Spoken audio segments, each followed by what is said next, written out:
mas trazendo para nós aqui no Brasil as nossas eleições, especialmente aqui em São Paulo. O empresário Pablo Marçal propôs uma sabatina com os candidatos que estão disputando agora o segundo turno aqui na capital, Ricardo Nunes e Guilherme Boulos. Nunes já descartou participar. Já Boulos aceitou o convite. Marçal foi o terceiro colocado na disputa pela Prefeitura de São Paulo.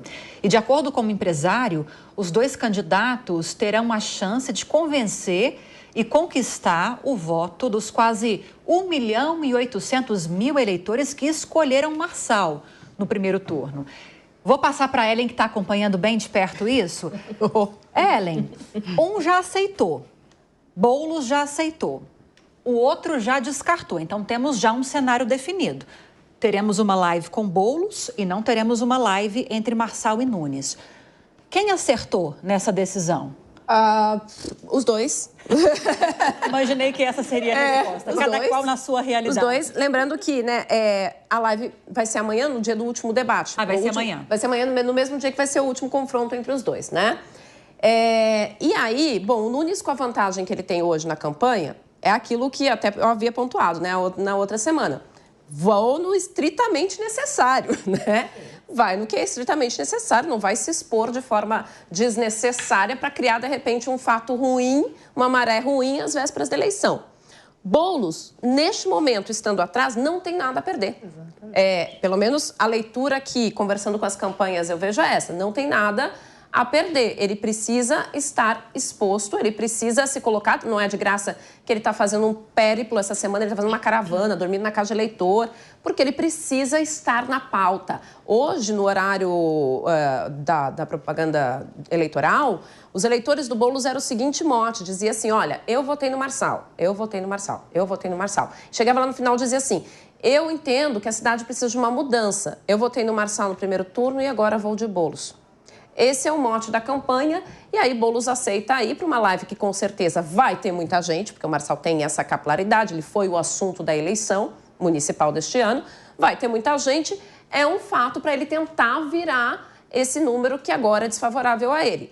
Tem só uma observação, que eu acho que é bom pontuar, assim, um outro lado, uma outra leitura que eu vi, que é dizendo o seguinte, mas vem cá, o Boulos está dentro de uma esquerda que é uma esquerda que passou, por exemplo, o primeiro turno inteiro acusando as emissoras que chamavam o Marçal para o debate de serem emissoras compatíveis com o fascismo. Como que fica para a campanha do Boulos explicar para esse público agora que o Marçal está indo lá conversar, todas as aspas do mundo aqui, com o fascismo? Porque era esse o discurso no primeiro turno. Não pode botar... Bom, o debate do Flow teve que ser transferido. O debate era na segunda, na sexta, eu estava nesse debate, né? A produtora me liga às 7 da noite dizendo, nós vamos ter que transferir para um clube, porque ia ser na Faculdade de Direito da USP e os alunos não aceitaram. Não aceitaram. Porque não aceitavam nem Nunes nem Marçal, que, segundo eles, tinham um discurso fascista. Então, para essa esquerda mais aguerrida, né, mais, eu não sei como posso usar a palavra, enfim, ortodoxa, é um pouco difícil de explicar. Mas me parece que para um candidato que agora precisa pegar quem for no caminho, é a aposta ideal. Ele pode usar a justificativa de que o fato de agora eu dialogar com o Marçal não é porque eu concordo com o Marçal, é porque claramente eu preciso do eleitor de Marçal. Pode colar isso? O que ele está usando é um pouco mais bonitinho. Deu assim uma floreada mais bonitinha um pouquinho ainda do que isso, que é o seguinte, alguém que teve 30% de intenção de votos no primeiro turno, eu preciso ouvir essa pessoa e estar com ela. O que eu acho faz que sentido, foi muito bem costurado. Bem costurado. Pode fazer sentido, mas será que vai funcionar, Cíntia? Porque são duas coisas diferentes. Nessa reta final, o Boulos já reeditou a Carta ao Povo Brasileiro de Lula, de 2002. Está pernoitando, fazendo na casa de eleitores, está fazendo participação aí em caravanas ao longo do dia. Será que tudo isso vai ser suficiente para diminuir a rejeição dele aqui na capital e fazer uma virada no que apontam as pesquisas ou não? Olha, complicado, né? Uma saia mega justa, mas assim, como eleitor, eu adoraria vê-los ambos ali participando dessa live, porque acho que o eleitor teria muito a ganhar. Talvez, como a Ellen disse, os dois acertaram, cada um dentro da sua realidade. Eu, no lugar do Nunes, também talvez não fosse, porque, né? Pra que se expor? vai surgir o risco. E eu sei que há pautas que estão movimentando bastidores, pautas ambientais importantes, umas questões envolvendo ali construção de um túnel que eu tenho acompanhado na Sena Madureira, com a possibilidade de serem derrubadas mais de 300 árvores, com denúncia de nascente concretada, uma série de coisas. Então, eu não sei se ele também está pensando no receio de estar ali numa berlinda, né? Mas acho que seria a oportunidade quando a gente acredita nos projetos e nas propostas que a gente encabeça. E na validade delas, a gente não tem receio nenhum de defendê-las. Assim, coloco sem qualquer viés político. E o Boulos realmente está naquela situação, perdido por 10, perdido por 1000, eu vou lá.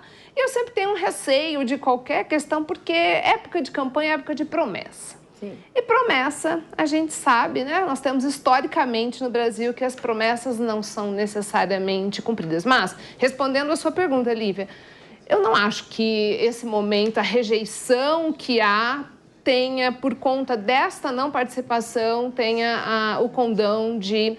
É uma diferença bem razoável, né? Então, eu acredito que o cenário está mais ou menos desenhado, aí vai depender o que cada um acha que é válido ou o que cada um acha que é bom para a cidade de São Paulo, e o tempo vai dizer para nós. Por outro lado, Jaqueline, a gente está acompanhando, pelo menos nas principais pesquisas, que embora haja uma distância muito grande entre Nunes e Boulos, Nunes favoritíssimo em primeiro lugar, essa distância vem diminuindo. E a gente tem, de uma forma geral, cada pesquisa tem um percentual diferente, mas um índice de indecisos que varia, vamos colocar aí, bem por cima, de 19% a 23%, 24%, 25% de pesquisa a pesquisa. Então, esse grupo de eleitores é fundamental e pode virar a eleição que parece decidida aqui em São Paulo. Exatamente. Esse grupo de indecisos que é que o grande mote dos desejados. São as pessoas desejadas, porque 19% indeciso é um número muito grande, é um número significante. Mas é interessante estar vendo a doutora Cíntia falar com relação a o eleitor, né? Ele fica... É plausível ver uma discussão, ver uma live, ver uma nova explanação, né? Mas quando o Nunes rejeitou, eu imaginei o seguinte, bom, ele não vai. Durante toda a campanha eles brigaram, feio, e agora vão ficar de coleguinha. Então, mas ao mesmo tempo eu ouvi o Boulos falando, não, mas eu sou aberto a mesmo aqueles que eu estava numa situação